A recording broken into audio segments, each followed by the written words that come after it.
जी, दामाखेड़ा में आज हुड़दंगियों द्वारा इतना बड़ा अपराध किया गया, क्या है मामला, पूरा जानना चाहते हैं। आज का दिन बहुत दुर्भाग्य का दिन है। कबीर आश्रम को दामाखेड़ा ग्राम में स्थापित हुए 120 बरस हो गए।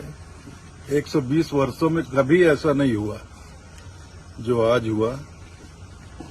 हमारे जो नए वंशाचार्य हैं, नवोदित वंशाचार्य उदित मुनि पर हमला करने के लिए धारदार हथियारों से लैस होकर गांव के 50-60 गुंडे आश्रम के सामने आकर उत्पात किए, जबरदस्ती आश्रम में घुसने का प्रयास किए और गेट के बाहर से उन्होंने बहुत अश्लील गालियां दी।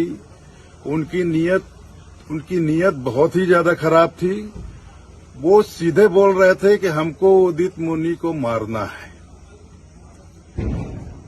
मतलब आज ये हम कबीरपंथियों के लिए इतना गंभीर विषय है, इतना गंभीर मामला है कि एक तरह से वो हमारे कबीरपंथ के भविष्य का कत्ल करने आए थे।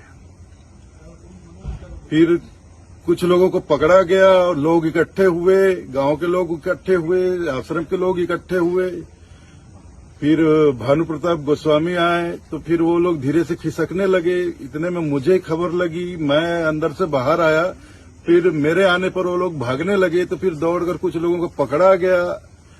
तो मैंने तुरंत ही इसकी सूचना छत्तीसगढ़ प्रदेश के गृह मंत्री जी को करवाई। गृह मंत्री जी ने हमारे एसपी साहब, आईजी साहब, कलेक्टर साहब सबको खबर दिया और दामाखेड़ा तुरंत पहुंचने का निर्देश दिया। और गृह मंत्री जी खुद अभी चलकर आए, उन्होंने पूरी जानकारी ली प्रशासन से।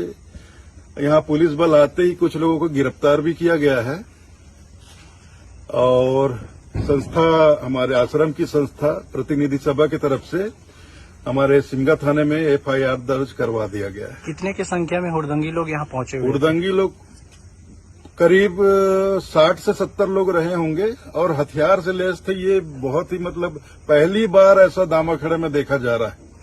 कहा जा रहा है कि पुरानी रंजिश जो सरपंच है उनके द्वारा ये सब कराया गया है। इसमें ज्यादा लोग जो वर्तमान में सरपंच है, लेडीज सरपंच, उसका हस्बैंड है, उस सरपंच के परिवार के ही लोग थे। क्योंकि ये लोग 2020 में मेरे नाम से और कबीर आश्रम के नाम से 10 लाख रुपए संस्कृति विभाग से लेकर के उसको गबन करके खा गए थे। इसकी जानकारी होने पर हमने इसकी शिकायत थाने में कर दी थी और ये सब फरार फिर रहे थे।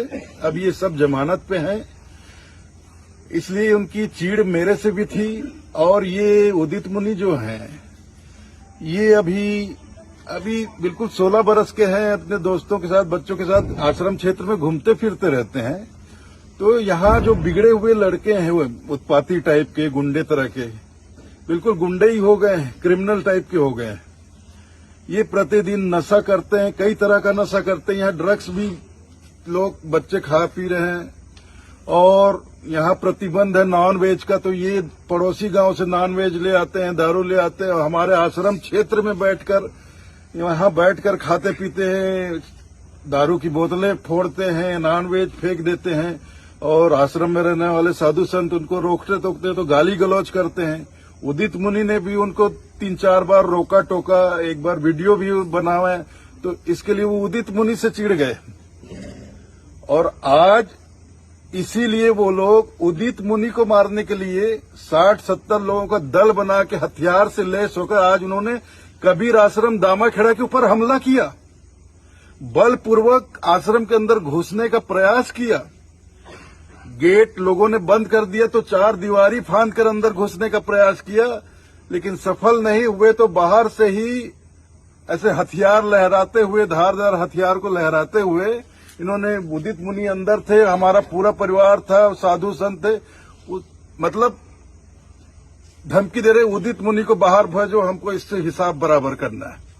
गृह मंत्री जी आए हुए थे, क्या आश्वासन दिए और क्या बोले? गृह मंत्री जी ने जितने भी अधिकारी हैं हमारे जिला में, पुलिस के बड़े से बड़े अधिकारी, सबको निर्देश दिया है कि इस घटना के ऊपर कड़ी से कड़ी कार्रवाई करें और जितने भी दोषी हैं सबको अरेस्ट करें और इस घटना को साधारण में न ले, मामूली वाद विवाद की घटना नहीं है। ये बहुत गंभीर मामला है। ये एक पंथ से संबंधित मामला है। अगर कबीरपंथियों को पता चला कि उनके भावी वंशाचार्य के ऊपर हमला करने लोग आए थे, एक तरह से उनको जान से मारने के लिए आए थे। ये वास्तव में वाद विवाद, छोटी मोटी वाद विवाद की बात नहीं है। उनका इरादा ही यही था। वो आज उदित मुनि को मारने के लिए आए थे हथियार लेकर। और ये पहली बार ऐसा हुआ है कि कबीर आश्रम के ऊपर 60-70 लोगों ने दल बनाकर हथियार से लैस होकर यहां हमला किया है और जबरदस्ती घुसने का प्रयास किया है।